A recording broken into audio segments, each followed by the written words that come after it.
అబ్బా ఇక్కడ ఏమున్నాయి బై ఐటమ్స్. ఇక్కడ సిజలర్స్ కానీ వెజ్ నాన్ వెజ్ సిజలర్స్ అయితే అద్దిరిపోయినాయి.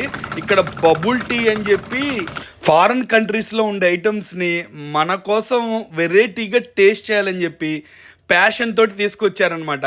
ఇంకా వెజ్ సిజలర్స్లో అయితే పన్నీర్ పైన వేసిన సాసెస్ కానీ వాళ్ళు వేసిన వెజ్జీస్ కానీ అలా ఫ్రైడ్ రైస్లో నంచుకొని తింటే, ఇంకా పిజ్జాస్ కానీ నాచోస్లో వెరైటీస్ కానీ ఇంకా పాస్తాస్లో వెరైటీస్ కానీ ఇంకా శాండ్విచెస్లో వెరైటీస్ కానీ ఇంకా ఫ్రూట్ సలాడ్ ఐస్ క్రీమ్స్లో వెరైటీస్ కానీ ఇంకా A to Z ఇక్కడ ఒక స్టెప్ వేస్తే mocktails, mixed veg fried rice, crispy wings కానీ బర్గర్స్ కానీ స్టార్టర్స్ కానీ చైనీస్ ఐటమ్స్ కానీ ఏ ఐటమ్స్ అయినా నిజంగా మీ ఫ్రెండ్స్ వెళ్ళినా ఫ్యామిలీ వెళ్ళినా బెస్ట్గా ఎంజాయ్ చేసి తిరిగి వస్తారు. అంత బాగున్నాయి ఇక్కడ ఐటమ్స్ అన్నీ.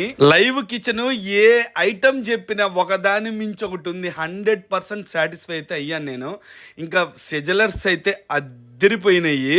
ఈసారి మా ఫ్యామిలీ మొత్తం నెల్లూరులో భలే ఎంజాయ్ చేసాం. ఇక్కడ అడ్రస్ వచ్చి నెల్లూరులో హరినాథపురం 4th లైన్లో ఫిష్ మార్కెట్కి కొద్దిగా ముందుకు వస్తే స్కైలైన్ టవర్స్ అపార్ట్మెంట్ ఉంటుందన్నమాట. The Tea Planet Cafe and restaurant అని చెప్పేసరికి మనకి థిక్ షేక్ ఫ్యాక్టరీకి 2 పక్క పక్కనే ఉంటాయి. మార్నింగ్ 10 to నైట్ 2 o'clock దాకా ఉంటుంది ఇక్కడ.